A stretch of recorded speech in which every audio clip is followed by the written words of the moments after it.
안녕하세요. 불꽃 싸다구입니다. 구독, 좋아요, 알람 설정까지 부탁드리겠습니다. 그럼 오늘의 사연 바로 시작하겠습니다. 경기도에 살고 있는 45세의 여성입니다.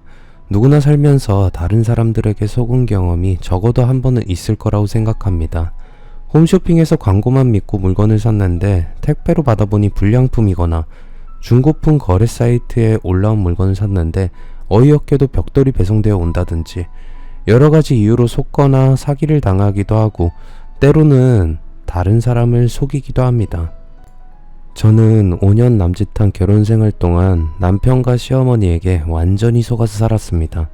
그들이 저를 속인 이유는 한 여자의 존재를 제가 모르도록 숨기기 위해서였어요. 5년이란 긴 시간 동안 남편은 제 눈을 가려놓고 파렴치한 짓을 제게 저질렀습니다. 며칠 전에 우연히 들린 서점에서 소설책을 한 권 사서 읽은 적이 있습니다. 그런데 소설 속에 등장하는 여자 주인공의 결혼 생활이 제가 겪은 것과 너무나 비슷해서 소설에 푹 빠져 한 번도 쉬지 않고 책 한 권을 읽었어요. 책을 전부 읽은 다음에 커피를 한 잔 마시자 10년 전 제가 겪은 어이없는 일이 아주 또렷하게 머릿속에 떠올랐고 소설처럼 누군가에게 제 이야기를 모두 털어놓고 싶다는 생각이 들었습니다. 그때는 시어머니와 남편에 대한 배신감에 사로잡혀 있었지만 지금은 차분하고 담담하게 모든 것을 말할 수 있기에 이곳에 글을 남겨 여러분들에게 제가 겪은 어처구니 없는 결혼 생활을 들려드리려 합니다. 제 아버지는 직업군인이셨어요. 직업적인 특성상 아버지는 매사에 분명하고 절도가 있는 걸 좋아하셨어요. 행동뿐만 아니라 말도 논리적이고 또박또박하게 하기를 저와 오빠에게 강요하셨습니다. 어릴 때부터 저희 가족은 직업군인들만 사는 군인 아파트에서 살았어요. 아버지는 부대에서 퇴근을 하고 집에 오면 항상 저희 남매를 부르셨어요. 아들, 딸, 지금 즉시 아버지 앞으로 집합. 그러면 저희들은 하고 있던 모든 일을 중단하고 바로 아버지 앞으로 달려가야만 했어요. 심지어는 화장실에서 볼일을 보다가도 대충 끊고 뛰어나가야 했을 정도였죠. 오빠와 제가 차렷 자세로 서면 아버지는 오늘 하루 일과를 말하게 하셨습니다. 그때가 제게는 하루 중에서 가장 힘든 시간이었어요. 오빠는 자신있게 막힘없이 말을 했는데 아버지가 저를 쳐다보면 저는 온몸이 굳어버렸고 심장은 떨리기 시작했고 말은 입 밖으로 나오지 않았어요. 나이, 너 뭐하고 있어? 어서 말해. 오늘 뭐 했어? 아버지는 굳은 표정으로 다그쳤고 그럴수록 전 앞이 캄캄해졌고 말을 더듬거리게 되었어요. 오빠와 저는 아들과 딸이라는 생물학적인 차이 말고도 성격이나 모든 게 완전히 딴판이었어요. 오빠는 태권도 도장을 다녔고 운동을 아주 좋아하는 외향적으로 활달한 성격이었지만 저는 몸을 움직이는 걸 별로 좋아하지 않았어요. 특히 다른 사람들이 쳐다보고 있으면 신경이 쓰여서 아무것도 못하는 소심하고 내성적인 성격이었습니다. 아버지는 제게 기어들어가는 목소리로 말을 더듬으면 호통을 치셨어요. 말 더듬지 말고 당당하고 자신있게 말해. 하지만 아버지가 호통을 칠수록 제 목소리를 더욱 떨렸죠. 보다 못한 엄마가 나서서 아버지를 말리기도 하셨어요. 여보, 그만해요. 나이가 워낙 소심한 성격인 거 당신도 잘 알잖아요. 그래서 더 남들 앞에서 자신있고 당당해지는 연습이 필요한 거야. 요즘 세상에 남녀차별이 어디 있어. 남자나 여자나 사회에 나가서 제대로 대접받고 살려면 항상 당당하고 자신있는 모습을 보여야 한단 말이야. 나이, 너 고개 들어. 큰 소리로 다시 말해봐. 어서. 아버지가 재촉하자 저는 말 대신 울음이 왈칵 쏟아졌어요. 제가 울음을 터뜨리자 엄마는 저를 다독이면서 방으로 들어가라고 하셨어요.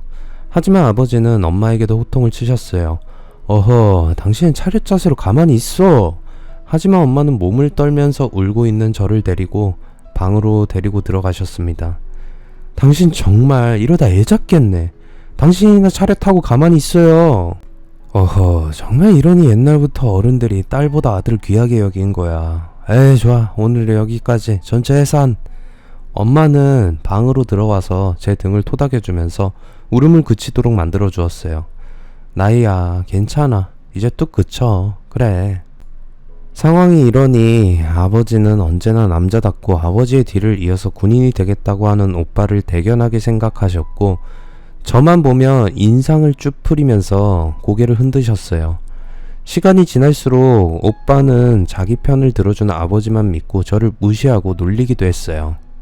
나이 넌 어디 가서 내 동생이란 말 하지마. 아무리 여자애라도 남들 앞에서 말 한마디 제대로 못하냐 병신 같은 게. 그래도 가족 중에 유일하게 엄마만이 저를 이해하고 따뜻하게 품어주었어요.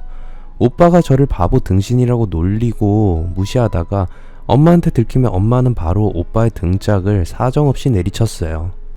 이놈의 자식아, 사내놈이 여동생을 보호할 줄은 모르고 놀려대기나 해. 이런 못난 자식 같으니.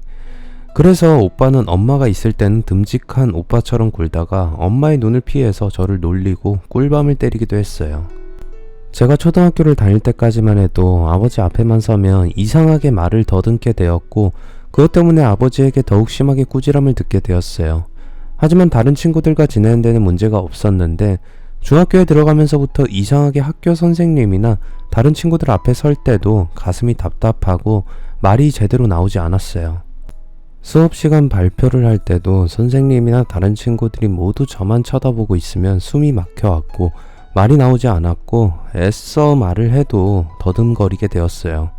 고등학교에 진학해서도 저의 증상은 계속되었고 나중에 저는 그것이 사회공포증이라는 걸 알게 되었어요. 엄마는 저를 병원에 데리고 가서 심리상담을 받았어요. 저와 상담을 한 선생님은 대인기피를 동반한 사회공포증이라고 했습니다. 저는 꾸준하게 심리치료를 받아서 어느 정도 증상이 나아지긴 했지만 적응이 안 된 새로운 환경에 노출되면 긴장이 심해져서 사회공포증이 나타나곤 했어요. 저는 제가 어떤 증상을 가지고 있는지 알고 있어서 대학에 가서는 심장이 떨리거나 말을 더듬게 되면 차분하게 마인드 컨트롤을 하면서 상황에 적응하게 되었어요.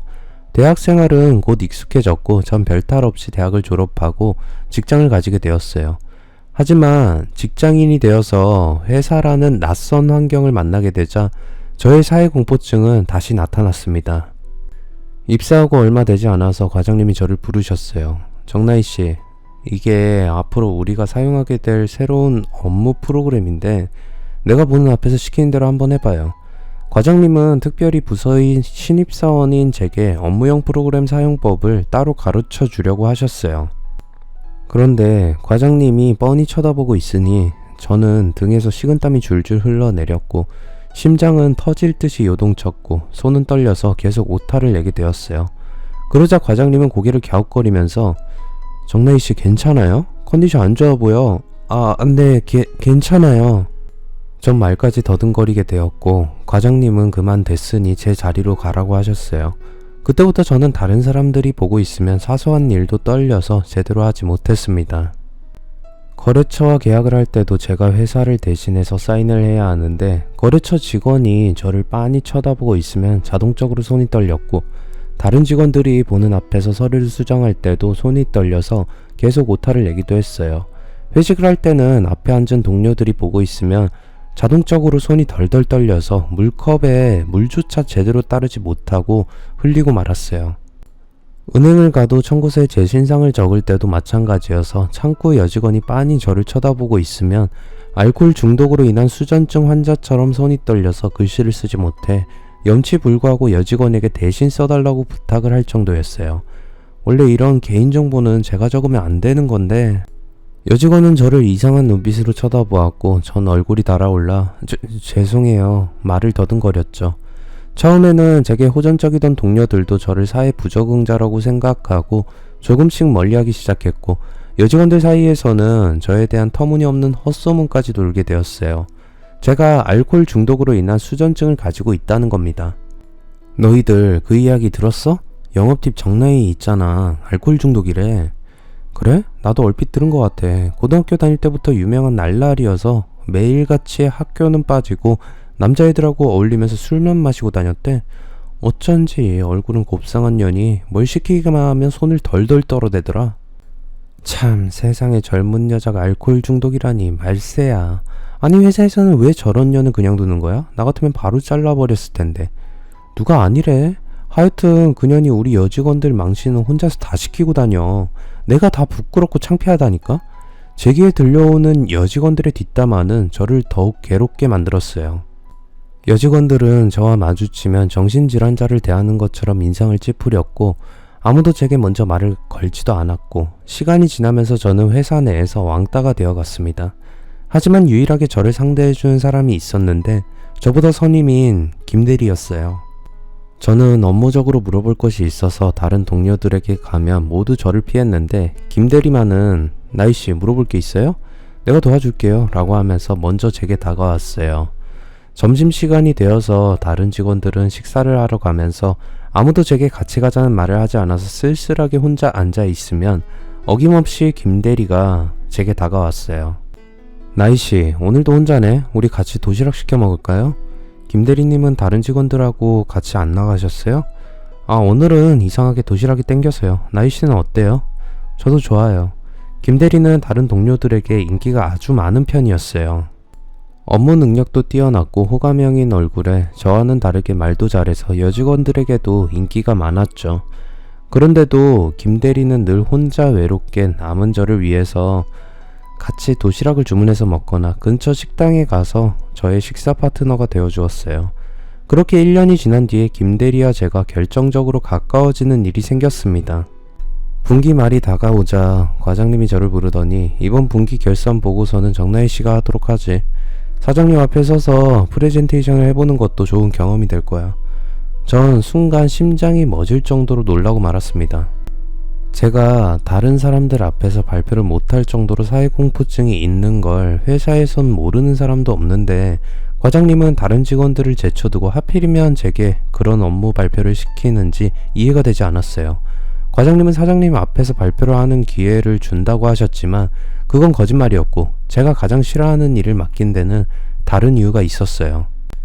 저는 과장님과 여직원들 중에서 가장 고참인 최수경 대리가 탕비실에서 하는 대화를 우연히 듣게 되었어요. 과장님, 이번 프레젠테이션을 나희 씨한테 맡긴 건 정말 잘하신 거예요.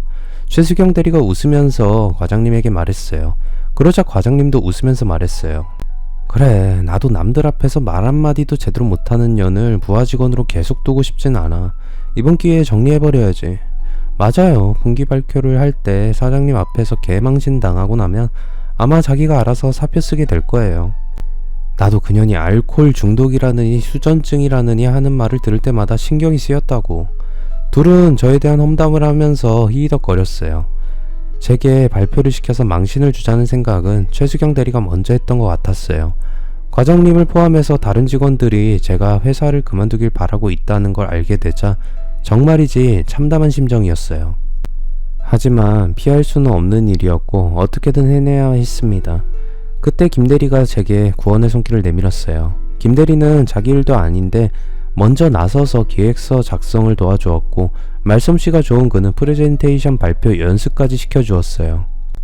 저는 일주일이 넘게 김대리의 도움을 받으면서 연습한 끝에 프레젠테이션을 무사히 마치게 되었고 저의 사회공포증은 조금씩 없어졌어요. 그 뒤로 어색하고 어렵기만 하던 대인관계와 업무 처리에도 자신감이 생기게 되었습니다. 전 김대리에게 고맙다는 인사를 했어요. 정말 감사해요. 김대리님이 아니었으면 저 사장님 앞에서 망신을 톡톡하게 당할 뻔했어요. 그렇게 고마우면 보답을 해야죠. 네, 어떻게 보답할까요? 뭐든지 말만 하세요. 오늘 저녁에 술 한잔 사드릴까요? 술도 좋지만 우리 오늘부터 1일로 해요.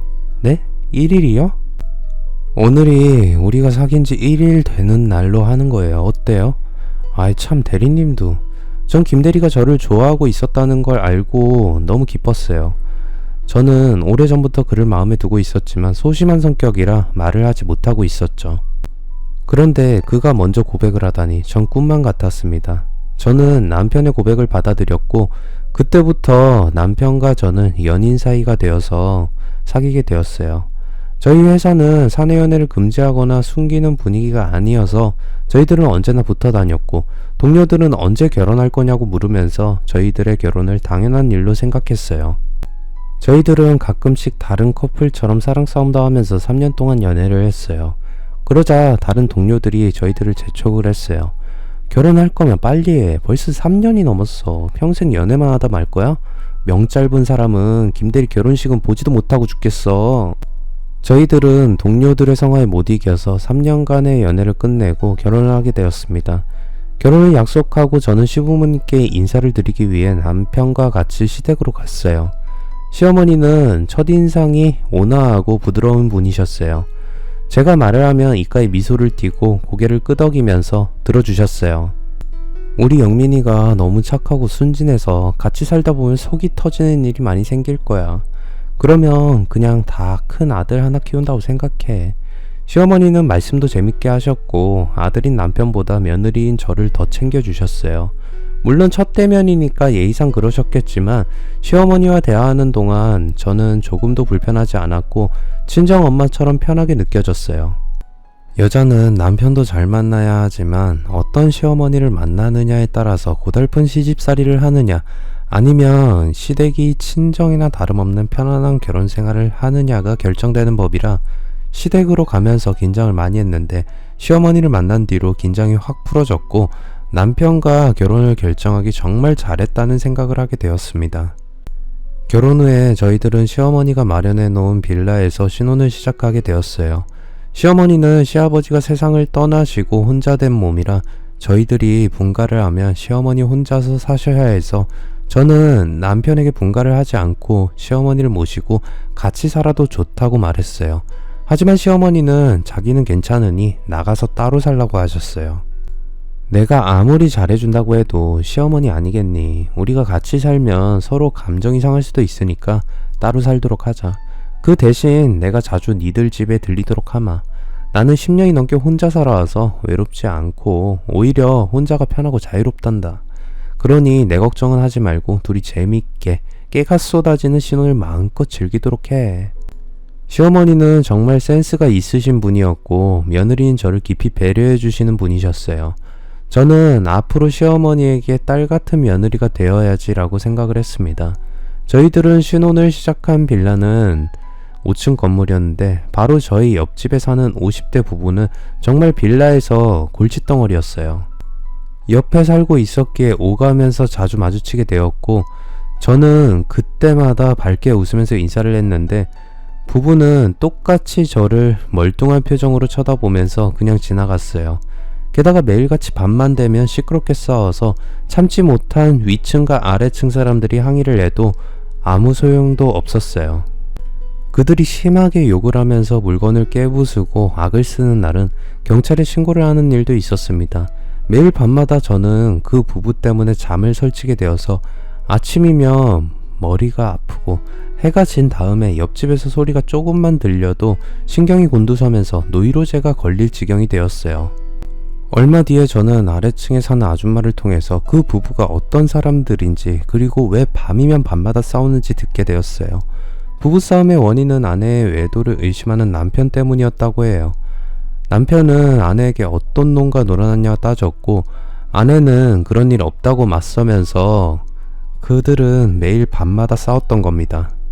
잠을 설치기는 남편도 마찬가지였죠. 저는 결혼을 한 다음에 회사를 그만두었지만 남편은 아침이면 잠을 설쳐서 충혈된 눈으로 출근을 해야 했습니다. 그렇게 불면의 밤을 석 달이나 보낸 끝에 저희들은 드디어 그 부부의 싸우는 소리에서 해방될 수 있었습니다. 그들이 가정을 깨고 이혼을 한 다음에 이사를 가버린 거였어요. 그들이 이사 가던 날 빌라의 입주민들은 빌라 주인 할머니의 집에 다 같이 모여서 축하 파티를 열었을 정도였어요. 얼굴은 서로 알고 있었지만 같이 어울릴 기회가 없었는데 그날 축하 파티를 하면서 저희 빌라에 어떤 사람들이 살고 있는지 알게 되었습니다. 그들은 모두 약간은 특이한 점이 있는 사람들이었어요. 빌라의 입주민들이 모두 모이자 주인 할머니가 축배를 들자고 제안했어요. 자, 오늘은 내가 쏠 테니까 차린 건 없지만 많이들 들어. 그동안 나도 지긋지긋했어. 그 거지같은 년놈들 쫓아내려고 별수를 다 써봤지만 죽어도 못 나간다면서 똥배짱으로 나오니 나도 방법이 있어야지. 주인 할머니의 말에 저희 집 아래층 사는 촉새 아줌마가 거들고 나섰어요. 할머니 말이 맞아요. 내가 시끄럽다고 그 집 현관에 발로 차니까 세상에 그놈은 뭉둥이를 들고 나와서 나를 때려 죽인다고 겁을 주더라니까요. 그것들은 정상이 아니라 정신병자였어요. 아래층 아줌마는 촉새라는 별명이 붙어 있었는데 그녀가 워낙 다른 사람들의 일에 관심이 많고 주워들은 이야기는 바로 옮기는 입이 아주 가볍고 말이 많은 여자라서 생긴 별명이었어요. 그녀는 남편과 이혼하고 중학생 딸과 함께 둘이서 살고 있다고 했어요. 혼자 사는 주인 할머니와 특히 친해서 모녀지간처럼 다정하게 지내고 있었습니다. 제 위층에는 카센터를 하는 부부가 살고 있었고 30대 중반에 혼자 사는 노총각도 있었어요. 그리고 1층 주인 할머니의 옆집에는 미모의 여성이 혼자 살고 있었는데 그녀는 다른 사람들이 서로 대화를 하면서 웃고 떠드는데도 아무 말도 없이 술만 마셨어요. 나이는 20대 초중반 정도로 보였는데 그녀가 하는 일이 아무래도 수상해 보였어요. 남편이 출근하고 나면 저는 설거지를 하고 음식물 쓰레기를 버리러 나가곤 했는데 그때 집으로 돌아오는 그녀와 자주 마주치곤 했어요. 서로 가볍게 인사를 하고 스쳐 지나갈 때 그녀의 몸에서 술 냄새가 풍기기도 했어요. 얼마 전에 촉새 아줌마는 그녀가 유흥업소 도우미라고 말해준 적이 있었습니다. 밤이 되면 짙은 화장을 하고 집을 나서는 걸 보면 그럴 수도 있다는 생각이 들었어요. 그런데 위층의 노총각은 1층에 그녀에게 마음이 있는 것 같은 눈치였어요. 술자리에서도 노총각은 슬며시 그녀의 옆으로 다가와서 말을 걸어보려고 했지만 그녀는 노총각에게 눈길조차 주지 않았어요. 그날 저희들은 공동의 적이 사라진 즐거움과 함께 불금이었기에 부담없이 밤늦도록 술을 마셨습니다. 일주일 정도 비어있던 저희 옆집에 젊은 부부가 이사를 왔는데 놀랍게도 옆집 새댁이 제 남편의 대학 후배였어요. 이사를 와서 떡을 돌리러 온 옆집 새댁을 본 남편이 깜짝 놀라서 아니 너 수연이 맞지? 라고 물었고 새댁도 어머 영민 오빠 이게 얼마만이야? 너무 반가워요 라고 했어요. 남편과 그녀는 대학 졸업 후에 동문 모임에서 몇 차례 만난 뒤로 바쁘게 살다 보니 7년이 넘게 연락이 끊어졌다고 했어요. 야 이런 우연이 다 있네. 하여튼 다시 이웃사촌으로 만나서 반갑다. 잘 지내보자. 그래요 오빠 반가워요. 남편의 대학 후배라는 인연으로 저희들은 옆집 부부와 자주 자리를 같이 하게 되었어요.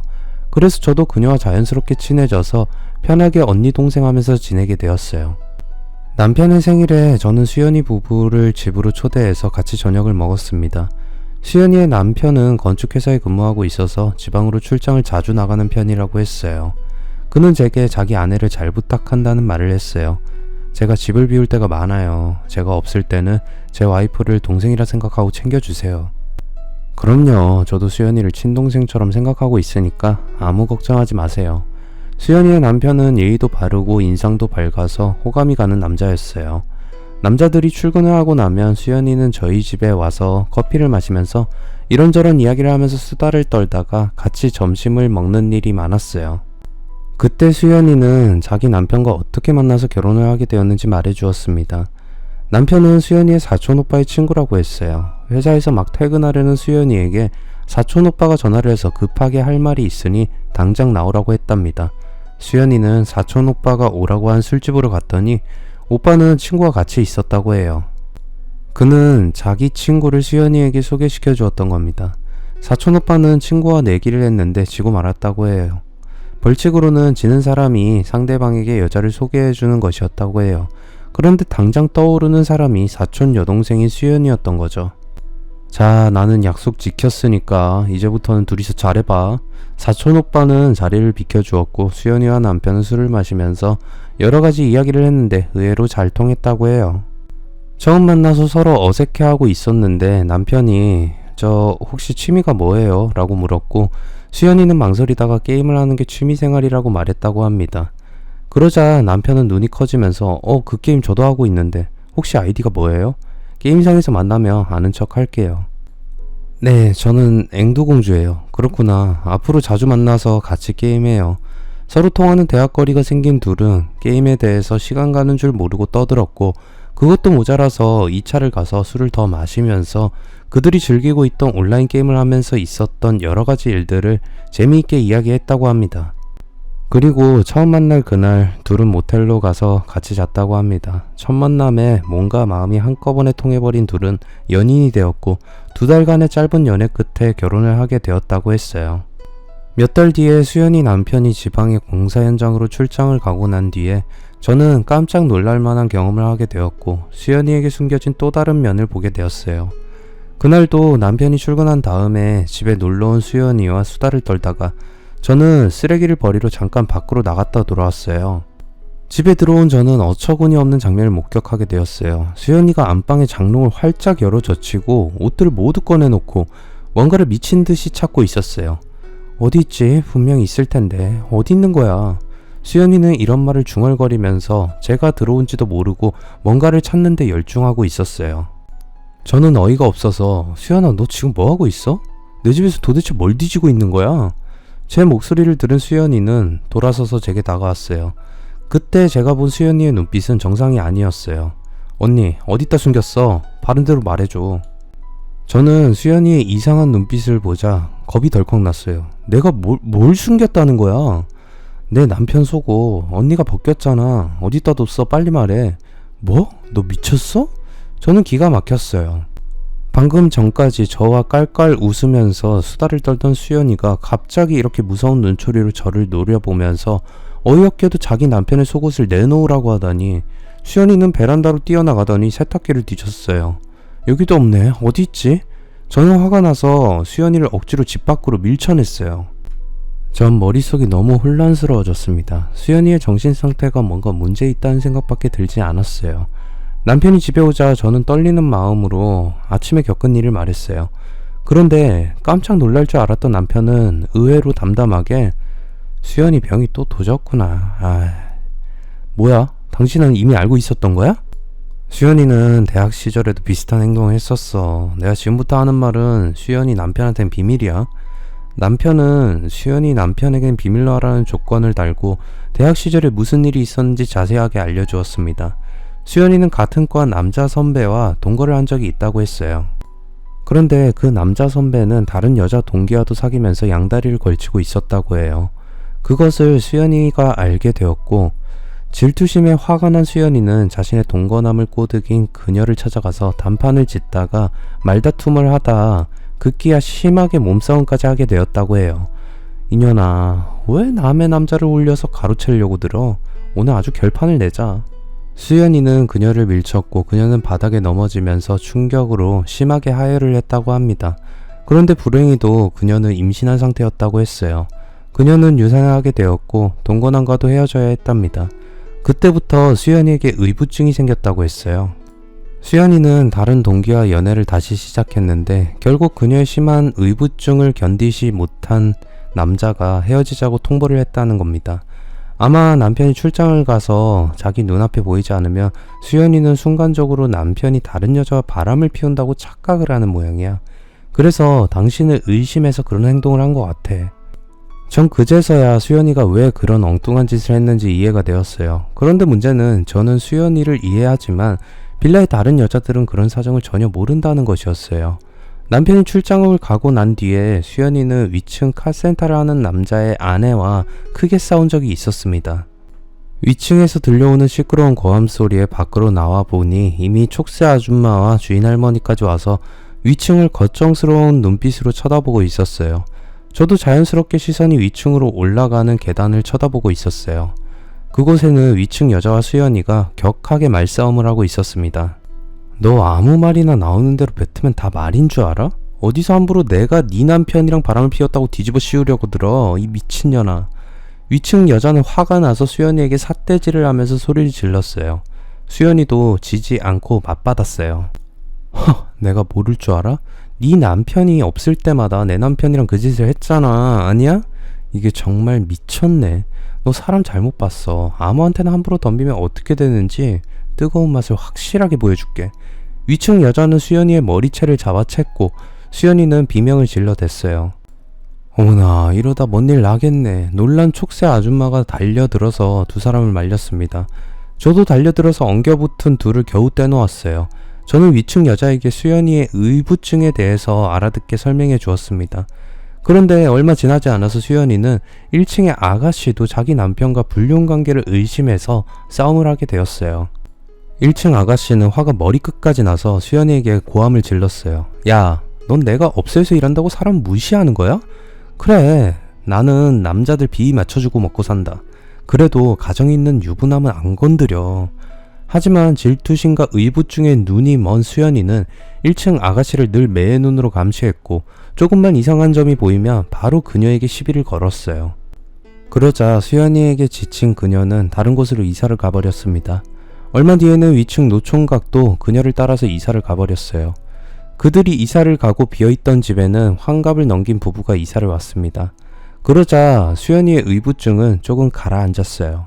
위층의 여자는 뭐 일부러 시비를 걸려고 저러는 것도 아니고 의부증이 있는 것만 빼면 착한 새댁인데 우리가 이해를 해야지 어쩌겠어 라고 체념한 듯 말했어요.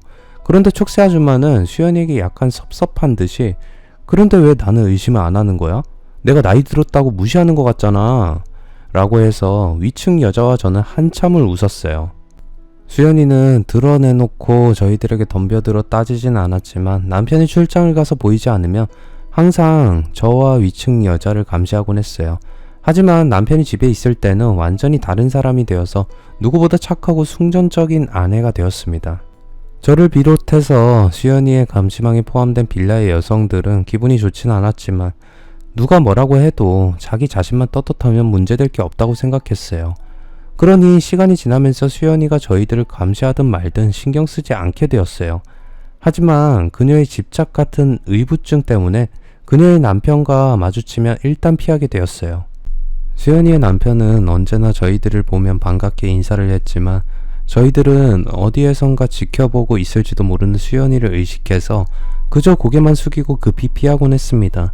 남편의 외도를 의심해서 한 번씩 저를 지나칠 정도로 감시하는 것 외에 수연이와 저는 별다른 문제 없이 잘 지냈어요. 시어머니는 자주 저희 집에 들리셨어요. 오실 때마다 빈손으로 오시는 법이 없어서 항상 제가 좋아하는 밑반찬이나 갈비찜 같은 음식을 해서 제게 주셨어요. 어머니 매번 얻어먹기만 해서 죄송해요. 다음에는 제가 어머님 좋아하시는 음식 해드릴게요. 괜찮아. 나는 널 며느리가 아니라 딸처럼 생각해. 엄마가 딸한테 좋은 거 먹이고 싶은 건 당연한 거 아니겠니? 저는 시어머니와 같이 있으면 마음이 편안했어요. 결혼한 친구들은 시어머니 그림자만 봐도 가슴이 두근거리고 긴장된다고 했는데 저는 전혀 그렇지 않았어요. 시어머니는 저희 집에 들릴 때는 항상 수연이의 집에도 들리셨어요. 남편의 대학 후배라서 옛날부터 잘 아는 사이라고 하셨습니다. 결혼 후에 집에만 있던 저는 다시 일을 시작하게 되었어요. 카페를 운영하는 언니의 부탁으로 일을 도와주게 되었던 거죠. 언니는 알바를 하던 학생이 갑자기 그만두는 바람에 다른 사람을 구할 때까지만 한 달만 도와달라고 했는데 한 달이 지나자 나야 카페 일하는 거 어때? 좋아. 어렵지 않고 재미있어. 그럼 잘됐다. 다른 알바 구하는 거보다는 너랑 계속 일했으면 하거든. 괜찮지? 그래 언니. 사실 나도 집에만 있으니까 좀 있으셔서 뭐라도 해보려고 하던 참이었어. 그래서 언니를 도와서 카페 일을 하다 보니 어느새 3년이란 시간이 흘러갔습니다. 그러다 어느 날 저는 믿을 수 없는 충격적인 사실을 알게 되었습니다. 저는 남편과 수연이의 수상한 관계에 대한 소문을 듣게 되었던 거죠. 촉새 아줌마가 둘의 수상한 관계를 말해주면서부터 시작이 되었어요. 나도 이런 말 해야 하나 오래 고민했어. 처음에는 괜히 확실하지도 않은 말을 퍼뜨렸다가 분란만 일으키는 거 아닌지 걱정을 했는데 얼마 전에 확실한 증거를 잡았어. 그녀가 남편과 수연이의 관계가 이상하다고 의심하기 시작한 건 오래되었다고 합니다.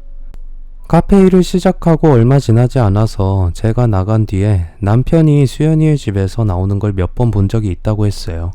그리고 반대로 수연이가 저희 집에서 나오는 것도 봤다고 했습니다. 이상하다고 생각한 촉새 아줌마는 수연이를 유심히 관찰하게 되었고 제가 집에 없는 시간에 남편이 일주일에 2-3번은 대낮에 집에 왔다고 했어요. 그러면 어김없이 수연이가 제 집으로 들어갔다고 합니다. 이 정도면 확실한 거 아니야?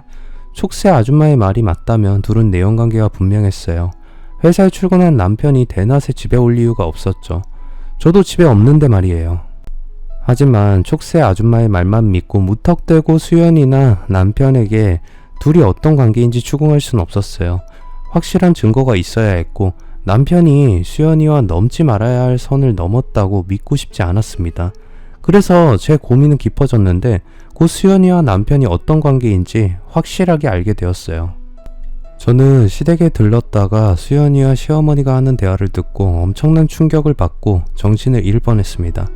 그날은 시어머니에게 얻어먹기만 하다가 오랜만에 시어머니가 좋아하시는 갓김치를 담가서 시댁으로 갔습니다. 시댁에 들어가자 현관에는 눈에 익은 샌들이 보였어요. 수연이가 자주 신는 샌들이었어요. 그리고 안방에서 시어머니와 수연이의 목소리가 들렸습니다. 전 그들이 대화들을 듣고 온몸에 피가 거꾸로 치솟는 것 같은 배신감이 들었어요. 어머니, 오빠랑 저 다시 합치게 해주세요. 오빠와 이혼한 뒤에도 저는 한순간도 오빠를 잊은 적이 없어요. 어머니, 제발 허락해주세요. 오빠도 어머니만 허락하시면 다시 합치기로 했어요. 아휴, 이혼하고 갈라설 때는 언제고 이제 와서 다시 합치겠다는 거냐.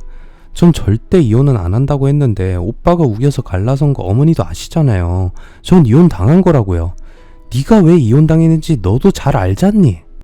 네, 제가 오빠 의심하면서 많이 힘들게 한 거 알아요. 이제부터는 절대 안 그럴게요. 어머니와 오빠한테 정말 잘할 테니까 허락해주세요. 내가 허락한다고 되는 일이 아니잖아. 지금 영민이 와이프는 어떻게 하란 말이냐?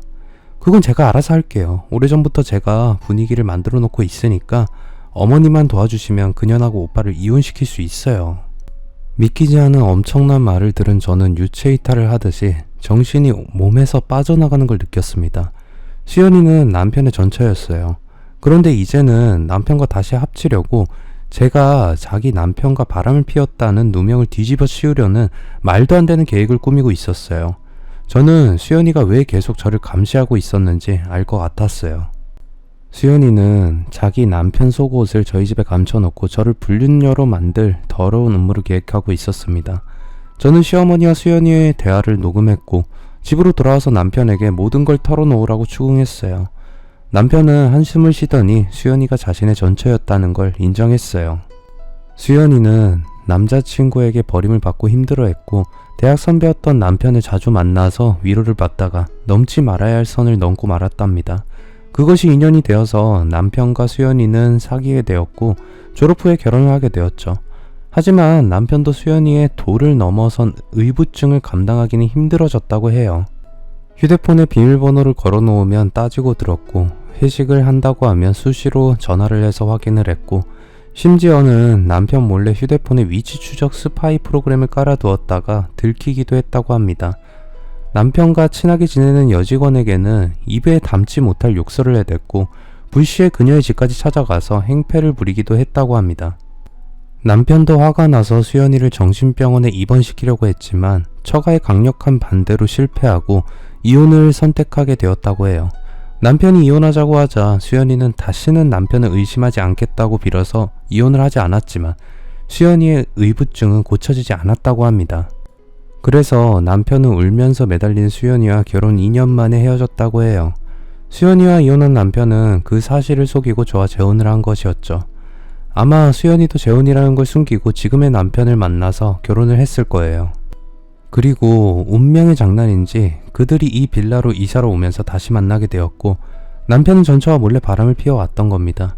수연이는 자기 남편의 외도는 절대 용납하지 못하면서 정작 자기는 전 남편과 바람을 피우는 말도 안 되는 짓을 하고 있었어요.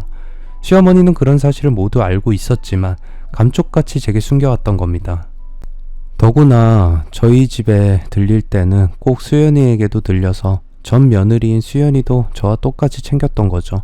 전 5년이란 세월을 속아서 산 것이 너무 분하고 억울했어요. 더구나 바로 옆집에 전처를 내연녀로 두고 바람을 피웠으니 등잔 밑이 어둡다는 말이 떠오르게 만들었습니다. 저는 남편에게 이혼 소송을 했고 시어머니와 남편은 제게 얼굴을 들지 못하고 미안하다는 말만 되풀이했습니다. 의부증이 있던 수연이는 다시 만난 전 남편과 바람이 나게 되었고 불륜으로 이혼을 당하는 어이없는 상황에 처하게 되었어요. 그녀는 자기 가정만 깨버린 게 아니라 제 가정도 박살을 내버렸습니다. 지금 저는 다른 남자를 만나서 아들을 낳고 평범하게 살고 있지만 그때를 떠올리면 손바닥으로 하늘을 가릴 수 없다는 말처럼 거짓말은 언젠가는 반드시 드러난다는 걸 알아야 한다는 생각을 하게 됩니다. 두 번째 사연입니다. 안녕하세요. 저는 올해로 38살이 된 박하림입니다. 오늘 저는 저의 과거 결혼했을 때의 이야기를 들려드리고 싶어서 사연을 써봅니다. 저는 오래된 전통이 있는 시댁에 들어가서 살게 되었어요. 사실 처음에는 엄하고 딱딱한 시댁의 분위기에 제가 적응할 수 있을까 하는 생각이 상당히 많이 들었습니다. 하지만 사람은 적응의 동물인지라 어딜 가든 살아남으려고 노력하면 안 되는 일은 없었습니다. 새벽 5시에 일어나야 하는데 전 살면서 5시에 일어난 기억이 없었지만 시월드가 무서워서인진 몰라도 그 시간에도 알람 없이 제깍 일어나게 되었어요. 새벽부터 정갈하게 씻고 깨끗한 옷을 입는 것은 기본이었습니다. 그리고 아침 식사를 차리고 해 뜨기 전에 빨래를 해서 말려놓고 청소를 깨끗이 하면서 하루를 보내기 시작한답니다. 익히 남편에게 들었던 시댁의 일상이었기에 각오를 하고 들어왔지만 쉽지 않을 거라는 각오보다 쉽지는 않았어요. 집에서도 항상 정갈하게 입어야 하는 탓에 트레이닝복은 꿈에도 꿀 수 없었고 편하게 입던 옷이나 신발들은 모두 버려야 했습니다.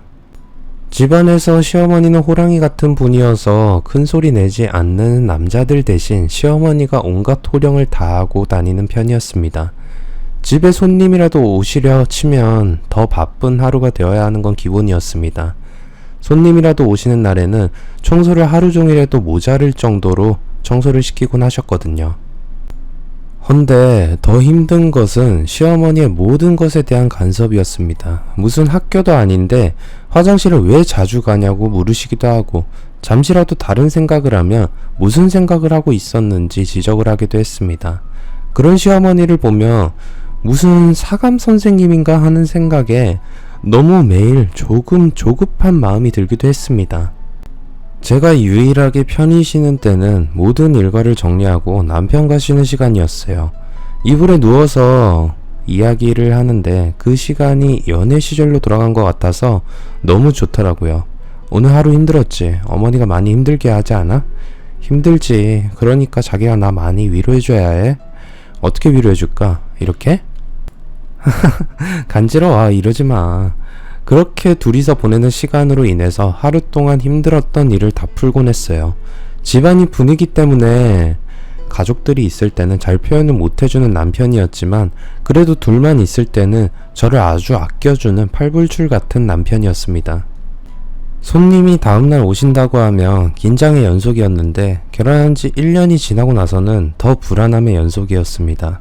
손님들이 오시면 쉬지도 못하고 그분들이 가실 때까지 웃으면서 벌서듯 서 있거나 무릎 꿇고 앉아 있을 때가 많았습니다.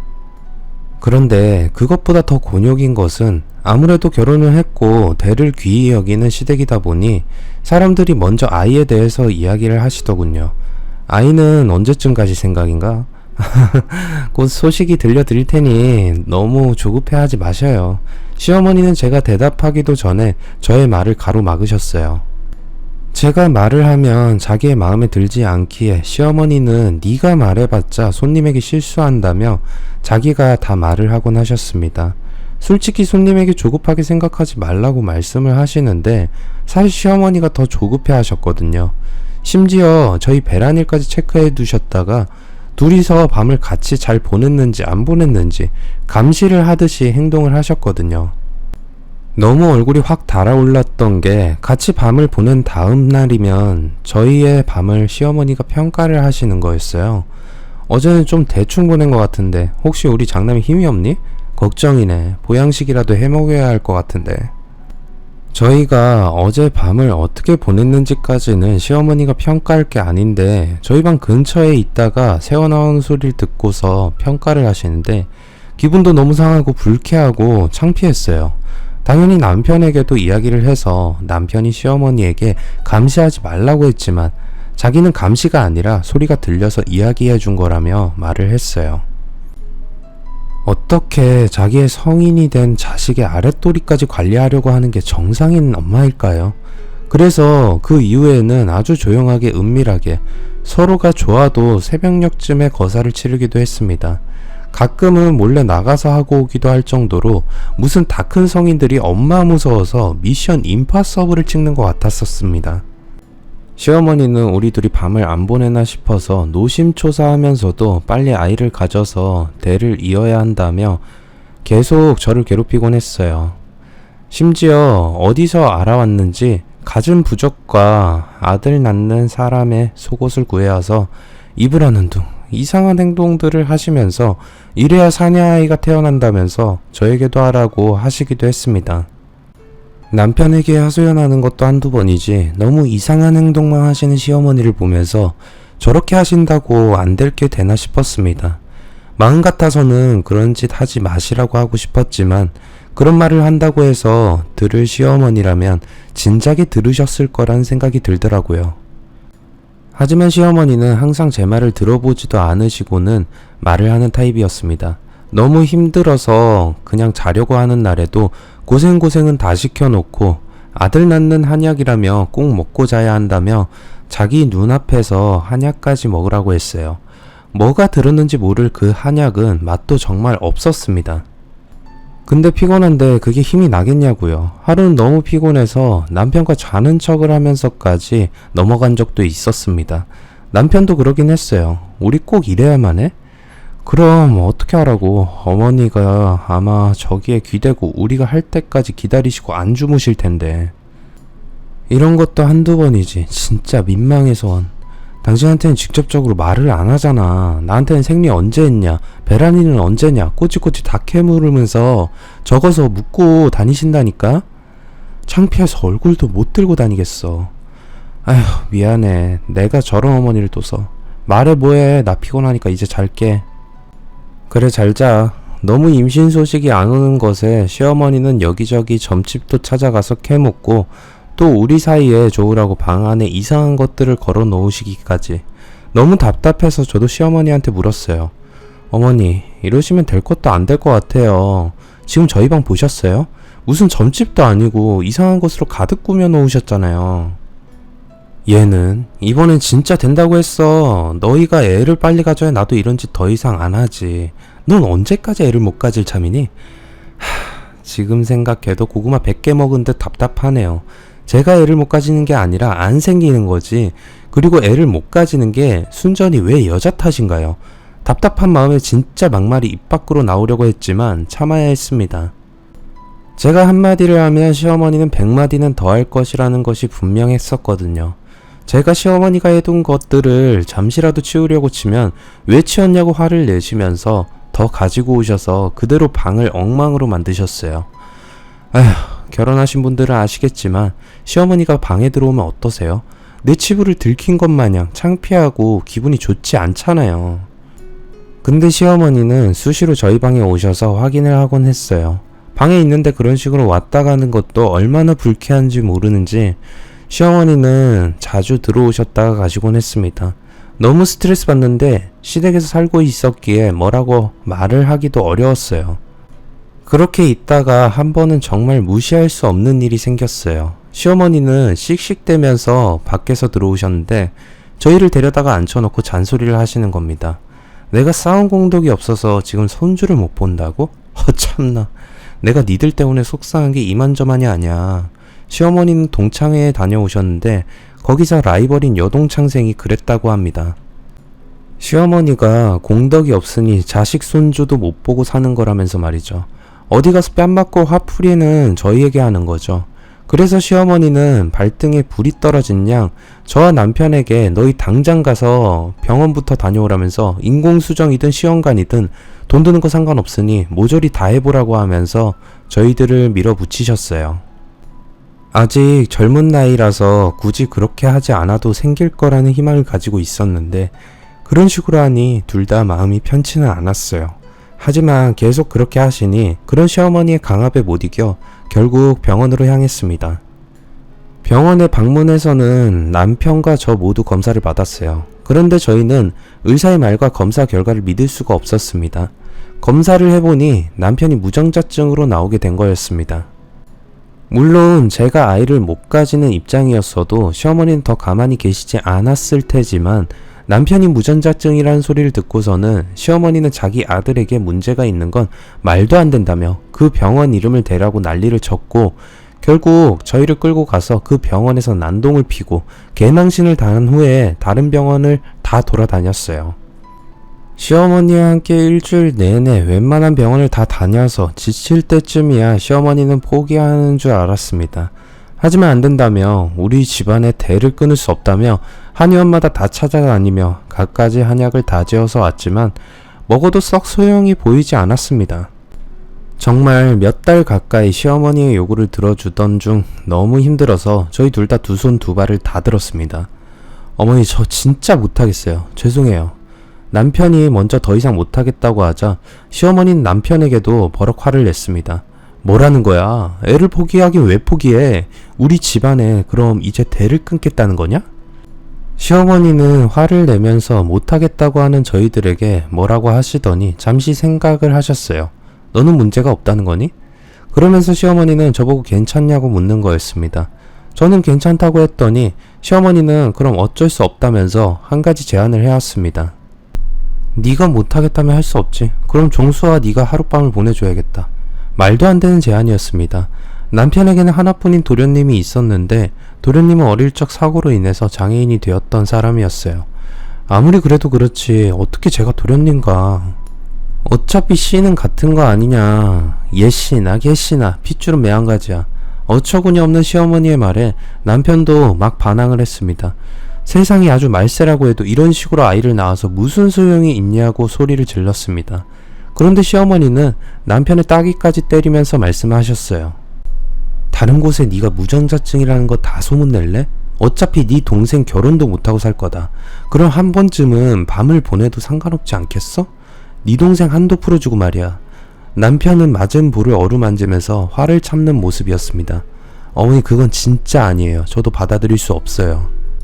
저도 그렇게 말은 했지만 시어머니는 막무가내로 우기며 말을 했고 저도 할 수 없다 했지만 그렇게 하기 싫으면 저희 둘 다 이혼하고 다신 집에 들어오지도 말라고 하는 말을 했어요. 하지만 그런 일을 함부로 할 사람이 어디 있겠어요.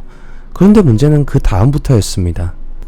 저희가 결정을 못 내리자 다음날부터 시어머니는 저와 남편을 집안에서 괄시하기 시작했어요. 여태 남편이 집안의 대를 이을 것이라고 생각한 시어머니는 그 희망이 없어지자 남편도 필요없는 자식 취급을 했습니다. 그러면서 계속 말을 하셨어요. 어차피 대를 잇지도 못할 너네 우리 집안에서 필요 없다. 나가 살아. 네 동생한테 모든 재산 물려주고 여자 구하면 되지. 평생 옆에서 수발해줄 여자 하나 못 구하겠냐? 사실 저희가 시어머니와 살고 있었던 것은 가업을 잇는 남편 때문이었어요. 남편은 할 줄 아는 기술이 하나 없었고 시댁에서 하는 가업 외에는 뭐 하나 자기 손으로 할 수 있는 것이 없었고 심지어 모든 재산도 다 시어머니의 명의로 되어 있었기에 우리는 나가 살면 거지처럼 사는 수밖에 없었거든요. 시어머니는 그런 저희를 꿰뚫고 있었던 것이었죠. 시어머니가 그렇게까지 하는 행동을 모두 다 이해할 순 없었지만 어느 정도 이해할 수 있었던 것이 예전에 들었던 이야기 때문이었어요. 시어머니는 이 집에 시집와서 5년여를 아이 없이 살았다고 해요. 시어머니의 시어머니인 남편의 할머니는 이 오래된 전통이 있는 집안에 아이를 낳지 못한다며 수없이 구박을 받았다고 해요. 그러면서 아이도 못 낳는 너 같은 게 우리 집안을 말아먹으려고 들어온 거라며 너무 많은 이야기를 듣고 힘들게 살았던 거죠. 그러다가 남편을 낳고는 말이 쏙 들어갔는데 둘째인 도련님을 낳고 나서 사고로 장애인이 되자 또 한참을 시달리다가 남편의 할머니가 돌아가시자 거기에서 그 괴롭힘이 끝났던 겁니다. 그래서 그런지 그런 기억에 우리 집의 대를 잊지 못하는 건 죽어서도 여한으로 남겨질 거라면서 자기 스스로가 그 틀 안에 갇혀버리신 거였죠. 여튼간에 그런 시어머니 때문에 저희는 마음고생을 너무 많이 했어요. 나중에는 남편 보고 일도 나오지 말라 하고 밥도 먹지 말라며 저희를 조여오기 시작했습니다. 말은 이렇게 하지만 그때 얼마나 괄시를 하던지 저에게 하는 것은 이해할 수 있었지만 남편에게 그러는 모습에 제 가슴이 무너져 내렸습니다. 남편이 무전자증으로 태어난 건 남편 잘못이 아닌데 굳이 이렇게까지 하시는 시어머니를 보면서 잘못은 시어머니 문제 아닌가 하는 생각도 했어요. 시어머니가 그렇게 낳아놓고 왜 문제는 우리 탓으로 돌리는가. 너무 서러운 마음과 불쌍한 남편 때문에 남편하고 저랑 부둥켜 안고 울기도 여러 번이었습니다. 그러다가 남편에게 제가 먼저 이야기를 했어요. 우리 그냥 시어머니 말대로 하자. 남편은 절대 꺼내지 못할 이야기였기에 제가 한다고 했던 것이었습니다. 원래는 그냥 다 버리고서 같이 나가서 살까 싶기도 했는데 너무 무일푼으로 나가서 맨 땅에 헤딩하면서 살기에는 힘들다는 것을 알았던 나이였기에 그렇게 나갈 수도 없는 노릇이었습니다. 물론 도련님도 싫다고 말을 했었지만 시어머니는 강압적이었어요. 그리고 말을 했습니다. 니들이 누구 덕에 이렇게 사는지 생각해. 그리고 이 일은 절대로 아무에게도 발설하면 안 돼. 우리 네 사람만의 비밀이야. 알겠어? 원하는 사람 하나도 없는데 어쩔 수 없이 보내게 되는 밤이 얼마나 괴로웠겠어요. 지금 생각해도 다시 돌아가면 절대 그러고 싶지 않은 상황이었습니다. 생각하기도 싫죠. 그래서 한 번으로 끝내길 바라면서 베라니를 맞춰서 도련님과의 밤을 보내게 되었습니다. 하지만 너무 수치스러웠습니다. 남편이 있는 집에서 남편이 아닌 사람과 밤을 보낸다는 것도 싫었고 그게 도련님이라는 사실, 그리고 그 당시 문 밖에서 지켜보고 있던 시어머니까지 역겨움에 치를 떨어야 했지만 남편을 생각하면서 그 밤을 참았습니다. 하지만 어떻게 그런 일을 겪고서 서로가 좋을 수가 있었겠습니까? 당연히 좋을 일이 없었죠. 그날부터 저와 남편은 사이가 멀어지기 시작했어요. 저도 남편의 눈을 쳐다보기가 무서웠고 남편도 저에게 미안한 마음과 복잡한 마음으로 다가올 수가 없었던 것이었죠. 시어머니는 매일 임신이 되었는지 확인하면서 아직 부족한 거 아니냐 몇 번을 더 밤을 보내라며 저희를 압박해 왔습니다. 한 번으로 끝났으면 좋았을 텐데 결국 아이는 생기지 않았고 다음 달에도 연례 행사처럼 같은 밤을 보내게 되었습니다. 그때는 아예 저와 남편은 각방을 쓰게 되었고 도련님 방에서 며칠간 지내라는 시어머니의 명령에 할 수 없이 그렇게 지냈습니다. 네, 진짜 바보 같고 멍청이 같고 그렇게 했으면 안 된다는 걸 아는데도 저희들은 무기력했습니다. 그러다가 정말 제가 임신을 하게 되었습니다. 시어머니는 정말 좋아했지만 저는 뱃속의 아이를 사랑할 수가 없었습니다. 남편 역시도 잘 됐다고 말은 했지만 표정도 좋지 않았고 차마 제 배를 바라보지는 못하더군요. 그때부터 남편은 저에게 더욱 말수가 줄어들었고 오히려 도련님이 저를 신경 써주기 시작했습니다. 하지만 저는 다 싫었어요. 내가 지금 무슨 짓을 하는 건가 싶기도 했습니다. 이대로 죽어버릴까도 생각을 해보기도 하고 그냥 이혼하고 혼자 나와 살걸, 그냥 도망칠걸, 남편과 이런 관계가 될 줄 알았다면 모두 다 하지 말았어야 하는 행동이었다며 후회하고 또 후회했지만 어쩔 수가 없었습니다. 저도 말이 없어졌고 아이는 생겼지만 갈수록 점차 삭막한 집이 되어갔습니다. 그러던 중 저는 제가 알지 말았어야 하는 사실을 알게 되었습니다. 시어머니는 제가 산부인과를 갈 때마다 아이를 확인하기 위해서 쫓아가곤 하셨어요. 그런데 거기서 이야기를 나누는 중 뭔가 이상하다고 느낀 것이 하나 있었습니다. 아이가 남자답고 호기롭게 B형이었으면 좋겠는데 혈액형이 AB형이 될지도 모르겠구나. 나이에 걸맞지 않은 시기에 혈액형을 따지며 말을 하는데 뭔가 이해가 되지 않는 것이 있었어요. 생각해보니 시어머니는 AB형이시고 시아버지가 A형이셨거든요. 그런데 제 남편은 O형이고 도련님은 B형이었던 거예요. 사실 초반 결혼했을 때는 뭐 혈액형이 이렇게 다양한 집안이 있어 하고 가볍게 넘어갔던 것이 제 아이를 생각하면서 차근히 생각해보니 이상하다 싶었던 것이었어요. 그 생각이 자꾸 꼬리에 꼬리를 물고 들자 저는 시어머니의 말을 확인해봐야겠다는 생각이 들었습니다. 시어머니의 머리카락과 남편 그리고 도련님의 머리카락을 가지고 유전자 검사를 조용히 의뢰했습니다. 하루하루 결과가 나오길 기다리는 것이 왠지 모르게 초조했어요. 때론 뭔가 있어도 알고 싶으면서도 알고 싶지 않은 것이 이상한 사람들의 심리잖아요. 그렇게 기다리는 결과가 나왔는데 결과는 충격적이었습니다. 남편하고 도련님 둘 다 어머니의 자식이 아니야? 말도 안 되는 결과였어요. 시어머니는 자기 자식들을 끔찍이도 여기시는 분이었는데 남편과 도련님 두 사람 모두 시어머니의 자식이 아니라는 사실에 믿기가 힘들었습니다. 둘 중 한 사람만 아니지 않을까 싶었는데 두 사람 다 친자가 아니라니요. 그래서 유전자 검사 회사에 전화를 해서 이거 뭐 잘못된 거 아니냐 따졌더니 거기선 주신 그대로 검사를 한 것이지 검사가 오차가 있을 상황은 거의 없다는 답변을 받았어요. 그럼 내 뱃속에 있는 자식은 어떻게 되는 건가? 너무 혼란스럽고 미쳐버릴 것만 같았습니다. 혼자서는 도저히 생각해도 답이 나오지 않을 것 같아서 저는 서먹했던 남편에게 잠시 나가서 이야기를 나누자고 했습니다. 아이를 가진 이후 밤에 잘 때는 시어머니로부터 자유로워졌기에 남편과 집 밖으로 나가는 것은 어렵지 않았어요. 남편은 오랜만에 제가 말을 걸어왔다는 것에도 놀랬고 밖으로 나가서 대화를 하자는 것에도 뭔가 마음이 복잡했는지 나가서 술을 한잔 하더군요. 저는 조용히 옆에 앉아 있었어요. 갑자기 무슨 일로 나오자고 했어? 술을 몇 잔 들이키던 남편은 저에게 물었습니다. 저는 주저하다가 말을 꺼냈어요. 혹시 당신 어머니 새어머니야?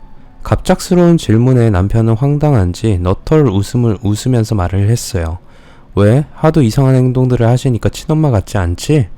남편은 저의 그런 질문이 이상하지는 않다며 친엄마 맞다고, 아버지에게 새엄마라는 건 들어본 적도 없고 내가 어릴 적부터 엄마가 있었는데 어떻게 새엄마겠냐 했어요. 저기 내가 그러면 안 되는데 이거, 저는 차마 제 입으로 말할 수가 없어서 서류를 먼저 남편에게 내밀었어요. 남편은 서류를 보더니 이게 말이 되냐며 자꾸 다시 봤어요. 이게 뭐야? 무슨 소리인 거야? 저는 사실대로 말했어요. 당시 병원에서 들은 시어머니의 말이 하도 이상해서 확인해 봤더니 당신과 도련님 둘 다 친자가 아니라는 판명이 나왔다고 했어요. 남편은 놀란 마음과 믿을 수 없다는 듯 한숨만 쉬고 술만 계속 마셔댔어요. 아무리 결과지를 봐도 종이 하나로는 이해를 할 수 없다고 생각해서 직접 시어머니에게 물어봐야겠다며 일어섰어요.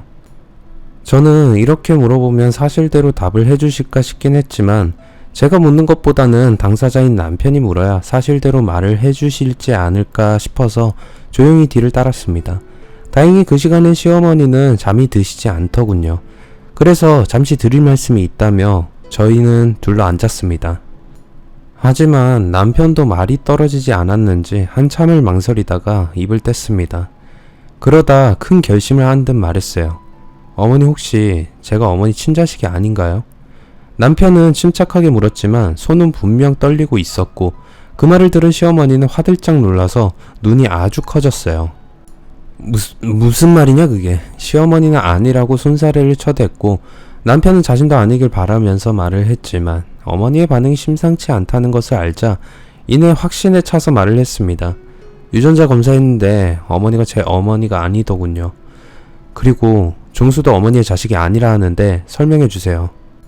남편은 각오를 한 듯 굳게 입을 다물고 시어머니의 대답을 기다렸어요. 그러자 시어머니는 몇 번 아니라고 하더니 이내 서류를 보고서는 덜덜 떨면서 사실대로 말하기 시작했어요. 내가 너무 힘들었어. 너도 알지. 자식 하나 낳지 못해서 소방 맞는다는 것이 너무 무섭고 두려웠다.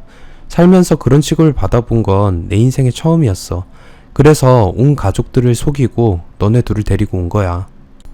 과거의 시어머니는 아이를 못 낳는 괴로움에 5년 동안 시집살이를 당하고 계속 괴롭힘을 당하다가 참기 힘들어서 버려진 아이를 찾아서 자기가 낳았다고 속이고 길렀던 것이었습니다.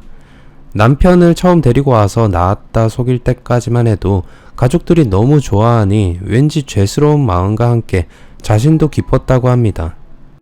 그래서 내 자식 하나 더 꼭 낳자 해서 여기저기 다녔지만 시어머니는 아이를 낳지 못하는 몸이었다고 했어요. 아이 하나 가지고는 안 된다는 어른들의 말을 듣고서 이왕이면 어른들이 좋아하시는 남자아이를 하나 더 데리고 와서 기르자 생각했고 그것은 시아버지도 모르게 벌인 일이었습니다. 남편을 데리고 왔을 때는 아이 혈액형이 중요하게 생각하지 않았던 거였고 도련님이 사고를 당했을 때는 가족들도 시어머니와 시아버지 사이에서 B형이 나올 수도 있다고 생각해서 들키지 않고 아무 문제 없이 지나갔던 거였죠. 하지만 시어머니와의 대화에서 이상함을 느낀 제가 남편의 혈액형이 뭔가 이상이 있다고 생각을 했던 거였어요. 시어머니는 대성통곡을 하면서 저희 앞에서 자기 인생이 얼마나 힘들었었는지 늘어놓기 시작했어요. 하지만 그래도 이해가 가지 않았습니다. 그렇다는 것은 시어머니도 아이를 낳지 못했던 건데 그걸 저와 남편에게 굳이 요구를 했다는 것도 너무하다는 생각밖에 들지 않았습니다. 그래도 이건 아니죠. 어떻게 어머니도 그러셨으면서 같은 고민을 안고 있는 저희를 이토록 괴롭히셨어요. 왜요? 저희가 얼마나 힘들었는지 생각 안 해봤어요? 미안하다. 미안해. 네가 나 좀 이해해주면 안 되겠니? 우리 가족이잖니. 네 할머니 등살에 난 살 수가 없었다. 다 살기 위해 택한 길이었어. 그랬으면 우리도 살게 두셨어야죠. 우리 인생 어머니가 망쳤잖아요. 우리는 어머니 때문에 정말 같이 죽을까도 생각했어요. 이건 아니죠. 정말 이건 아닙니다. 남편은 제 손을 잡더니 벌떡 일어났어요. 저희는 이제 더는 어머니 안 봅니다. 없던 자식, 없다고 생각하고 사세요. 남편은 잔뜩 화가 났지만 그동안 길러준 은혜 생각해서 더 이상은 말 안 하겠다며 돌아섰어요. 시어머니는 저희를 쫓아 나와서는 이러지 말라며 짐 싸는 저희의 손을 붙들고는 계속 우시면서 말리셨어요. 심지어 저희의 짐가방을 끌어안고 안 된다며 들어눕기까지 하셨습니다. 하지만 남편은 완강했어요. 인간으로서 할 도리를 지나치는 사람과 더 이상 가족으로 엮일 생각 없습니다. 안녕히 계세요. 남편은 최소한의 짐꾸러미만 챙겨서는 저와 함께 그 집에서 나왔습니다. 밤새 시어머니의 전화는 울려댔지만 남편은 아예 전화를 꺼버렸어요. 저는 그런 남편을 위로했지만 남편은 참을 수 없는 울분에 술을 잔뜩 먹고 괴로워했습니다. 시어머니는 저와 남편이 집을 나간 상황에 혼자서는 어떻게 할 도리가 없어서 도련님에게도 말을 했는지 도련님이 전화를 했습니다. 남편의 전화가 꺼져 있자 저에게 전화가 왔어요. 형수, 형은 괜찮아요? 죄송해요. 이런 일이 있다는 걸 몰랐는데 형에게 너무 미안해서 말도 안 나오네요. 어머니는 다시 돌아왔으면 좋겠다고 하시는데 어렵겠죠? 사실 도련님도 피해자라면 피해자인데 저희에게 사과를 하는 것이 맞지는 않았지만 도련님 입장에서는 어머니를 대변하는 것밖에는 도련님의 입장에서도 할 수 있는 것밖에 없었겠죠. 장애인인 자신을 도와줄 수 있는 사람도 또 의지할 수 있는 상대도 어머니밖에 없었으니까요. 하지만 충격이 컸는지 도련님도 자기 생각에도 우리 가족은 안 될 것 같다는 생각을 했던 것 같아요. 저는 뭐라 더 할 말을 못하고 미안하다고 했습니다. 어떻게 우리 가족이 이렇게 될 거라고 생각을 못했는데 집안이 모두 완전히 파탄이 나버린 거였어요. 왜 이렇게 될 수밖에 없었을까? 아이 없이도 행복하게 살 수 있었는데 하면서 말이에요. 누구 탓을 하기에는 너무 힘든 일들의 연속들이었어요. 집을 나와 있었지만 저와 남편 둘 다 서로 말을 건네기가 어려웠습니다. 모든 것을 잃어버린 사람들 입장에서 뭐가 필요하겠어요. 한동안 저도 충격이 좀 컸는지 마음고생을 하다 보니 배가 아프더군요. 남편에게 말하기가 미안해서 참고 참았지만 새벽에 배가 너무 아파서 남편을 깨워 함께 병원에 갔는데 그만 아이에게 문제가 생겨버렸습니다. 그래서 병원의 지시에 따라 급박하게 입원을 했지만 결국 아이의 심장 소리는 다시 들려오지 않았고 그렇게 유산이 되어버렸습니다. 남편은 차라리 우리에게 이게 맞는 거고 우리에게 아이는 허락되지 않는 것 같다며 둘이서 잘 살아보자며 저를 위로했습니다. 너무 슬프고 괴롭긴 했는데 그걸 표현한다는 것도 사치인 것 같았습니다. 어쨌든 내게 온 아이였는데 잘해주지도 못하고 보냈다는 사실이 저를 죄인처럼 느끼게 했어요. 그런 마음에 반대로 사실 저도 도련님의 아이를 가진 것에 대해서 남편에게 너무 미안했는데 아이에게는 너무 미안하지만 아이를 보내고 나니 남편에 대한 미안함을 조금은 덜어낼 수가 있었습니다. 저도 진짜 미친년이고 나쁜 년인 거겠죠. 그렇지만 그 아이가 태어난다고 해도 누구의 사랑을 받을 수 있었을까요? 이렇게 불행한 집안에서 태어나는 것 자체가 아이에게 불행이지 않을까 하는 생각을 하게 되기도 했습니다. 괜찮다 생각했지만 한동안은 정말 남편과 저 둘 다 무기력해졌어요. 어떻게 살아야 하는 건지도 도무지 모르겠다고 생각이 들 정도였어요. 인생이 송두리째 뽑힌 듯 허망하게 느껴지기도 했습니다. 그렇게 힘들게 지내고 있었는데 도련님에게 연락이 왔습니다. 무슨 일이세요? 저 어머니가 집을 나가셨어요. 아마도 형하고 형수 찾으러 나간 것 같은데. 한숨이 나왔습니다. 저희도 살기 힘든데 시어머니 뒤치다꺼리까지 해야 하나 싶었습니다. 솔직히 이 모든 게 다 시어머니 탓만 같아서 안 그래도 견디기 힘들었었는데 답답했어요. 저희는 하는 수 없이 시어머니를 직접 찾아 나섰습니다. 남편은 그 사람 얼굴도 보기도 싫으니 저 혼자 나가서 찾아보라 했지만 안 그래도 제 몸이 성치 않다는 걸 알았던 남편은 하는 수 없이 저를 따라 나섰습니다. 그렇게 찾아다닌 지 3시간 정도 되었을까? 시어머니와 마주쳤습니다. 왜 이렇게 사람을 괴롭히세요? 제 인생 망치고 싶어서 지금 이렇게 행동하시는 거예요? 남편은 화가 나서 시어머니에게 냉정하게 말을 했어요. 시어머니는 그게 아니라며 다시 집으로 돌아와 달라고 빌었습니다. 시아버지는 워낙에 집에 관심이 없으신 분이었지만 저와 남편이 집을 비운 지 한참이 되어가니 시어머니에게 물으셨던 거였어요. 도대체 얘네는 어딜 간 거야? 집을 하루 이틀 비우는 것도 아니고 뭐 하는 거야? 요즘 애들이 참 힘들어 보이길래 휴가 좀 다녀오라 했어요. 며느리네 친정에도 가보라고도 했고요. 아니 멋대로 그렇게 보내면 일은 누가 해? 시아버지는 크게 화를 내시긴 했지만 이내 휴가를 보냈다고 하니 될 수 있으면 빨리 들어오라고 하면서 시어머니에게 화를 내신 거였어요. 그래서 시어머니는 그동안의 자기의 폐해가 다 들켜버릴까봐 무서움에 떨고 계셨던 거였어요. 어떻게든 저희들을 찾아서 집에 데려와서 해결을 하려고 하신 것 같았어요. 그러나 우리의 눈에는 시어머니는 진짜 너무하다는 생각밖에 들지 않았습니다. 결국엔 지금도 어머니를 위해서 우리를 찾으시는 거네요. 우리가 어떻든 간에 어머니는 그저 자기 인생이 중요하시죠? 시어머니는 남편의 말에 그런 게 아니라고 했지만 저희 눈에는 시어머니는 자기의 문제만 생각하는 게 보였어요. 그냥 아버지한테는 저희 분가했다고 하세요. 너네가 무슨 돈이 있다고 분가야. 분가는 그냥 집에 들어와서 쉬더라도. 남편은 그 말에 더 화가 났어요. 이제 가족도 아니라는 사실도 알게 됐고 가족이라 해도 얼굴을 보지 못하게 만드는 게 누구인데 이제 와서 저희를 들어오라고 제안하는 시어머니가 뻔뻔하다고 했습니다. 시어머니는 자기에게 뭐라고 해도 좋으니 우리 가족 다시 뭉쳐서 살 수만 있다면 자기가 평생 사죄하면서 살겠다고 했어요. 하지만 저희는 그런 것은 다 필요 없다 했습니다. 그동안 참고 살았던 것도 다 가족이라는 이름 때문이었는데 그 가족이라는 이름도 다 필요 없다는 생각이었습니다. 시어머니는 돈도 없는 너희가 나가서 뭐 하겠냐며 들어와서 제대로 월급도 줄 테니 돈을 모았다가 분가를 하라고 설득을 하기 시작했습니다. 그러나 남편은 그 집에 다시 들어가느니 길거리에서 굶어 죽겠다고 완강히 말을 했습니다. 시어머니의 말이 소용이 없자 시어머니는 길거리에서 무릎을 꿇으셨어요. 내가 이렇게 빌면 안 되겠니? 제발 내가 다 잘못했다. 우리 좋았던 시간도 있었잖니. 그러니까 너희가 이번 한 번만 넘어가줘. 지나가는 사람들이 저희를 계속 쳐다보고 수군거리기도 했지만 저희는 싫다고 했어요. 어머니도 이제 저희 잊고 사세요. 저희도 저희 인생 살게요. 그럼 네 아버지한테 난 뭐라고 하니? 내가 아이를 못 낳아서 남의 자식 데려와서 길러댔다고 하리?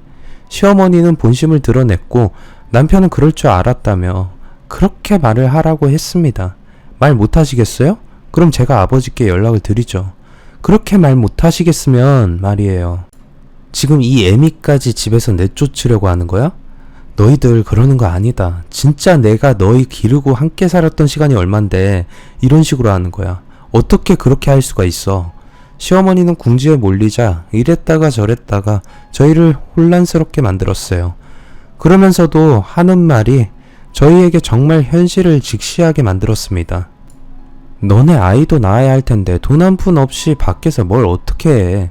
더러운 숙소들 전전하면서 그렇게 사는 게 아이한테 얼마나 안 좋은데. 시어머니는 제가 아이를 잃었다는 사실을 모르고서는 아이를 낳아야 한다는 말을 하더군요. 이 상황에서도 아이 욕심은 드세요? 어이가 없군요. 같은 씨가 뭐가 어쩌고 어째요? 같은 씨도 아니고 심지어 핏줄도 다 다르잖아요. 근데 무슨 그런 애 욕심이 그렇게 커요. 시어머니와 남편의 싸움은 계속 짙어져 갔습니다. 시어머니는 무조건 아이는 낳아야 한다고 했고 남편은 그런 시어머니의 모습에 더 실망했다고 후에 말을 하더군요. 우리를 집으로 불러들이는 것보다 손주를 낳는 것에 더 신경을 쓰는 모습을 보이는 것 같았어요. 아이? 어머니가 그렇게 원하시던 아이 이제 없어요. 어머니가 그렇게 저희를 괴롭혔는데 아이가 버틸 수 있었겠어요? 남편의 말에 시어머니는 청천벽력이었는지 그 자리에서 털썩 바닥에 엎드려 버리고서는 눈물을 흘리시더군요. 내 손주, 내가 어떻게 만든 애인데 그 애를 잃어버리다니. 그렇게 한참을 슬퍼하더니 벌떡 일어나서 제 멱살을 잡고서는 흔들면서 네가 일부러 지었지. 어차피 우리 집안 핏줄 아니라고 싫은 아이 지어버린 거 아니야? 하며 저를 괴롭혔어요. 남편은 그런 시어머니를 밀치면서 미쳤냐고 소리를 질렀습니다. 어떻게 저에게 그런 말을 할 수 있냐면서 아이만 있으면 저희는 아무것도 아닌 존재라고 생각하는 것만 같아서 진짜 견딜 수 없다고 말을 했어요. 저희는 시어머니의 정신 상태를 의심하기 시작했어요. 가족을 생각하는 것이 아니라 그냥 모든 것이 대를 잇기 위한 맹목적인 생각을 하는 것 같았거든요. 저는 더 이야기할 거 없다면서 시어머니를 그냥 두고 가자고 했습니다. 그렇게 저희에게 욕하면서 소리치는 시어머니를 두고서는 저희는 그 자리를 떴습니다. 어떻게 보면 시어머니가 좀 불쌍하다 생각이 들었었는데 그렇게 만나서 이야기를 하고 나서는 그런 마음이 싹 사라져 버렸습니다. 우리를 그럴 용도로만 생각했나 하는 마음이 들면서 속상한 마음이 더 컸어요. 매번 그렇게 괴롭힘을 당해도 그래도 우리를 생각하는 거겠지, 자식이니까 아껴주시는 거겠지 했지만 그 모든 것은 다 저희를 위한 게 아니라 시어머니를 위한 거였고 이기적인 모습이라는 게 너무 화가 나더군요. 여태 거기에서 그렇게 시집살이 당하던 시간도 시어머니에게 당하던 그 모든 것들이 괜히 기분이 나빠졌고 다시는 그 시절로 돌아가지 않으리라는 생각이 들었습니다. 그래서 남편과 우리 정말 제대로 잘 살자며 시어머니 다신 보고 싶지 않다고 말을 했어요. 남편은 살짝 놀라더라고요. 여태까지 저는 매번 남편을 이해해주면서 다 이해하듯 말을 하곤 했는데 이번엔 제가 더 마음을 확실하게 표현을 했거든요. 그랬더니 남편도 저의 확실한 표현에 마음을 다시 고쳐먹은 것 같았어요. 그날 이후부터 저희는 열심히 일도 구하고 저희끼리 잘 살기 위해서 노력했어요. 남편은 가업을 잇는 거 외에는 따로 일을 해본 적이 없어서 그런지 일을 할 때마다 실수투성이었고 쉽지는 않았어요. 하지만 이 또한 우리의 인생이 부모의 밑에서 벗어나서 새롭게 살아간다고 생각한다고 하니 하나하나의 경험이 뜻깊다는 생각도 하기도 했습니다. 남편도 그래서 그런지 포기하지 않고 일을 하는 모습을 보였어요. 그래서 저도 그런 남편을 믿으면서 같이 서로를 믿으며 행복하게 살아야겠다는 다짐을 하기도 했습니다. 그런데 잘못한 사람은 그 벌을 받게 되는 건지 도련님의 전화를 받고 나서 알게 되었습니다. 저희가 한참 열심히 일을 하고 있을 때 도련님에게 연락이 왔는데 나중에 전화를 해보니 급히 말을 하더군요. 어머니가 길 가던 중에 차에 치이셨어요. 한동안 혼수 상태가 왔었는데 약간 정신이 이상해지셨어요. 아마도 충격이 커서 그런 것 같은데 계속 형하고 형수를 찾는 것 같은데 오셔서 어머니 좀 만나주면 안 될까요? 하지만 저희의 마음은 시어머니라는 사람에게서 이미 떠난 지 오래였어요. 그래서 차가운 대답만 들려주게 됐어요. 아니요, 이런 말 하면 너무한다 생각이 드실지 모르겠지만 저희는 어머니가 돌아가셔도 가지 않을 거예요. 저희가 여태 당한 것 생각하면 그 정도는 약과라고 생각해요. 저희의 말을 듣더니 도련님은 간절하게 부탁을 하더라고요. 저렇게 아프시면서도 찾는데 그걸 외면하지 말라면서 말입니다. 아무리 잘못을 했어도 옛 생각해서 한 번은 와줄 수 있지 않냐고 했습니다. 도련님은 시어머니한테 당해봤으면서도 그저 시어머니 편을 들었어요. 그런 도련님에게 왜 그렇게 어머니를 감싸냐면 묻고 싶었지만 곁에 아무도 없는 도련님 입장에서는 그게 최선이라고밖에 생각할 수 없으니 저러는구나 하고 이해하게 되더군요. 그 도련님의 말에 조금 생각을 하다가 가보겠다고 말을 했습니다. 솔직히 이런 말 하면 정말 못된 인간들이구나 할지 모르지만 저는 저와 남편을 이렇게 만들고 우리를 우습게 보고 행동했던 시어머니의 꼴이 보고 싶어서 간다고 했습니다. 그렇게 우리를 보고 싶다고 하시니 가긴 가겠지만 저희는 시어머니를 보고 싶지도 않았고 정반대의 마음과 감정을 느끼고 있었거든요. 시어머니를 보러 갔더니 시어머니는 많이 아프긴 한지 누워서 손만 겨우겨우 덜덜거리고 있더라고요. 남편은 이제 와서 우리에게 무슨 할 말이 있어서 부른 거냐고 말을 했습니다. 시어머니는 뭔가 말을 하고 싶어 하는 것 같았지만 자꾸 덜덜 떨면서 혼자 중얼거리기도 했어요. 그러다가 저희와 눈이 마주치자 눈물을 그렁그렁하게 맺히면서 왜 자기를 버리고 갔냐고 말을 하는 겁니다. 시어머니가 사고 났던 날이 바로 저희가 시어머니를 두고 그냥 가버린 그날이었던 것이었어요. 저희에게 막 부르짖고 힘들어하던 시어머니는 집에 가던 도중에 뺑소니 차에 치여서 사고가 났던 것이었어요. 병원에서는 사고의 충격 말고도 또 정신적으로 충격이 있었나 보다 했어요. 물론 그게 저희 때문이었을지 모르지만 다 시어머니의 행동에서 비롯된 것인데 우리가 미안해할 이유가 있나 생각이 들기도 했습니다. 그러나 저와 남편은 그동안 당한 것이 많았기에 그런 시어머니를 봐도 우리가 잘못했다는 생각이 들지 않았어요. 솔직히 우리 때문에 사고가 난 것도 아니었으니까요. 저희가 왜 힘들어하는 시어머니 인생까지 책임을 져야겠어요. 말 그대로 얼굴 보고 싶다고 하니까 가준 거였죠. 마음 같아서는 모든 것을 다 폭로해서 그동안 우리가 시어머니에게 받았던 상처들을 다시 되돌려주고 싶은 마음이 컸어요. 하지만 이미 너무 크게 아파서 누워있는 사람을 더 공격할 정도로 나쁜 사람이 되고 싶지는 않았습니다. 시어머니는 우리가 뒤돌아서 나가려고 하자 하면서 우리에게 말을 계속하는데 저희는 가다가 한마디 말을 했어요. 어차피 이렇게 될 거였으면서 왜 그렇게 뭔가를 지키고 싶어 하신 거예요? 불쌍하네요. 지금 모습이 참... 물론 우리가 너무 힘들었던 시간만큼 당신이 그 죗값을 치렀다고는 생각하지 않아요. 그리고 당신처럼 힘들었다고 해도 아무도 그 선택이 잘했다고 말하지 않을 거예요. 그 병이 얼마나 오래 갈지 모르지만 그 병이 다 낫게 되고 저희를 다시 찾으신다면 그땐 정말 솔직하게 죄를 인정하시길 바래요. 그리고 아버지께는 죄송하지만 이제 다시 돌아가진 않을 거예요. 집 떠나서 우리가 어떻게 사냐고 하셨죠? 지금은 충분히 잘 살고 있어요. 그러니 쓸데없는 염려는 버리시고 본인이나 잘 생각하세요. 그렇게 말을 하고 저희가 돌아서 나오는데 시어머니는 눈물을 흘리면서 침대에서 떨어져서 저희에게 기어왔습니다. 하지만 남편은 저를 끌고 그 병원을 나왔어요. 도련님도 우리를 쫓아 나왔지만 더 이상 아는 척 하지 말고 살자고 서로 그게 맞는 거라는 말만 남기고 나왔습니다.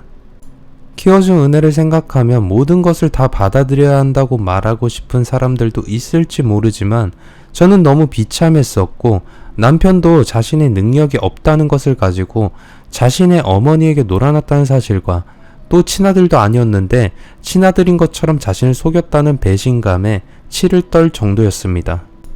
만약 시어머니가 그렇게 힘든 상황이 아니었다면 저희는 집안을 발칵 뒤집어 놨을지도 몰라요.